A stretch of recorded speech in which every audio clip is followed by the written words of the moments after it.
et bienvenue dans une nouvelle activité destinée aux élèves de première année bac. Aujourd'hui, on va voir un exercice qui porte sur les figures de style. La consigne est la suivante. Dites de quelle figure de style s'agit-il dans les énoncés suivants. Cette fille est belle comme une fleur. 2. Sa figure est une pomme rouge. 3. 2 sur 20, très bonne note, continuez comme ça. 4. C'était une chaleur froide. 5. J'ai attendu des siècles ton arrivée. 6. Bicêtre chantait, dansait, fêtait quelque chose. 7. Elle dort jour et nuit à cause de sa maladie. 8. Lella Zoubida était orgueilleuse, bavarde et prétentieuse. 9. Elle piailait, beuglait, hurlait. 10. Cet exercice n'est pas facile. 11. Vous parlez bien la langue de Molière. 12. Cet homme est vraiment courageux, cet homme est fort.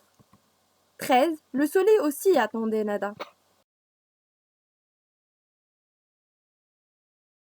À la correction, je vous conseille de prendre un peu de temps et de réfléchir à l'exercice. Corrigeons ensemble l'exercice. Première phrase. Cette fille est belle comme une fleur. Observons ensemble cet énoncé. Alors, on va remarquer qu'il y a un outil de comparaison qui est comme. D'accord? Donc, on compare cette fille à une fleur. Alors, entre les deux, il y a un point commun. C'est la beauté, c'est belle. Et donc, on compare cette fille à une fleur. Donc, cette fille, c'est un comparé. Une fleur, c'est un comparant. Comme c'est un outil de comparaison, et belle, bien la beauté, c'est le point commun. Alors, dans ce cas, il s'agit d'une comparaison. 2. Sa figure est une pomme rouge. Alors, même ici, on est en train de comparer. Mais la seule différence qu'il y a entre la deuxième et la première phrase, c'est que dans la première phrase, on a utilisé un outil de comparaison, alors que dans la deuxième phrase, on n'a pas utilisé un outil de comparaison. Dans ce cas, on parle d'une métaphore. 3. 2 sur 20, très bonne note, continuez comme ça. Alors, on ne peut jamais dire que 2 sur 20 est une très bonne note. Alors, dans ce cas, on dit le contraire de la vérité ou bien le contraire de ce que l'on pense réellement. Alors, il s'agit d'une antiphrase. Déjà, il y a anti, donc anti veut dire contre. Numéro 4. C'était une chaleur froide. Alors, observons cet énoncé. Il y a chaleur et froide. Alors, ces deux mots ont le sens opposé. Donc, et entre ces deux mots, il n'y a pas un autre mot. Les deux mots sont mis l'un à côté de l'autre. Donc, il s'agit dans ce cas d'une oxymore. 5e phrase. J'ai attendu des siècles ton arrivée. Alors, dire que on attendait des siècles est illogique. On ne peut pas attendre des siècles, c'est exagérer un petit peu. Alors, l'émetteur exagère ici dans son expression, c'est pour montrer au destinataire qu'il est venu très en retard. Alors, quand on exagère dans notre expression, dans ce cas, il s'agit d'une hyperbole. 6. Bicêtre chanter, danser, fêter quelque chose. Alors, dans cette phrase, ce n'est pas Bicêtre, c'est-à-dire ce n'est pas la prison qui a accompli ces 3 actions, mais ce sont les détenus, les personnes qui se trouvent dans la prison. Alors, quand on replace les personnes par le lieu où elles se trouvent, dans ce cas, on parle de la métonymie. Il y a un autre exemple dans la boîte à merveille quand il dit la maison se réveilla. Alors ce n'est pas la maison, ce n'est pas Dal-Chouafa ici, ce n'est pas une personnification. Ici, il s'agit d'une métonymie parce que ce n'est pas la maison qui s'est réveillée, mais ce sont les habitants de cette maison, ce sont les habitants de Dal-Chouafa. Donc on a remplacé les habitants de Dal-Chouafa par la maison. Dans ce cas, c'est une métonymie. 7. Elle dort jour et nuit à cause de sa maladie. Alors, analysons la phrase. Qu'est-ce qu'on a? On a jour et nuit. Le jour est le contraire de la nuit. Qu'est-ce qu'il y a entre ces deux mots? Il y a la conjonction de coordination et. Alors dans ce cas, il s'agit d'une antithèse. Faites attention. La différence entre l'antithèse et l'oxymore, c'est que dans l'antithèse, ces deux mots opposés, ou bien entre ces deux mots opposés, il peut y avoir d'autres mots. Alors que dans l'oxymore, ces deux mots sont mis l'un à côté de l'autre.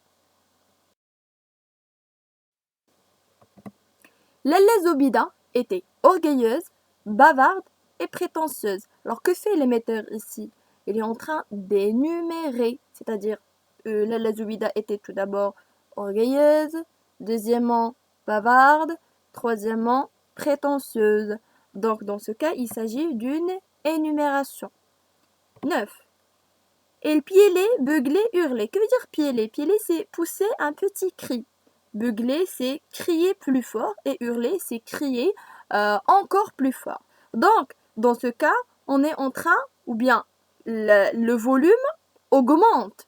Donc, c'est une gradation. Il faut toujours mentionner si la gradation est croissante ou bien décroissante. Alors, dans ce cas, c'est une gradation croissante. Cet exercice n'est pas facile. Alors, au lieu de dire tout simplement cet exercice est difficile, on a procédé par une négation. Donc, cet exercice n'est pas facile. Donc, il s'agit dans ce cas d'une litote. 11. Vous parlez bien la langue de Molière. Alors, la langue de Molière, quand on dit la langue de Molière, on entend par cela la langue française. Par exemple, pour dire l'anglais, on dit la langue de Shakespeare. Pour dire l'espagnol, on dit la langue de Cervantes, etc. Alors, vous parlez bien la langue de Molière. On pourrait dire vous parlez bien le français. Et comme ça, on va utiliser seulement un mot. Mais ici, on a utilisé toute une expression au lieu d'utiliser un seul mot. Donc, dans ce cas, il s'agit d'une périphrase. Alors, la périphrase, c'est quand on remplace un mot par toute une expression. Par exemple, au lieu de dire tout simplement Casablanca, on va dire la capitale économique du Maroc. Au lieu de dire par exemple le soleil, on va dire l'astre du jour. Au lieu de dire tout simplement le Liban, on va dire le pays du cèdre, etc. Donc on remplace un mot par toute une expression. Cet homme est vraiment courageux. Cet homme est fort. Alors, on remarque que le mot ou bien le groupe nominal cet homme est répété au début de deux phrases. Cet homme est vraiment courageux, cet homme est fort. Alors, il s'agit d'une anaphore. Donc, je souligne et j'insiste sur le fait que ce groupe nominal ou bien ce mot répété doit être au début des deux phrases. Pas vers la fin, pas au milieu. Les deux phrases doivent commencer par le même mot. Dernière phrase. Le soleil aussi attendait Nada. Alors, le soleil attendait. Alors, logiquement, on ne peut pas dire que le soleil attendait. Donc, le verbe attendre, c'est quelque chose qui est propre à l'être humain, à un être animé. Alors, dans ce cas, qu'est-ce qu'on a fait? On a attribué au soleil des spécificités humaines. Donc, il s'agit dans ce cas d'une personnification. Merci pour votre attention et à bientôt.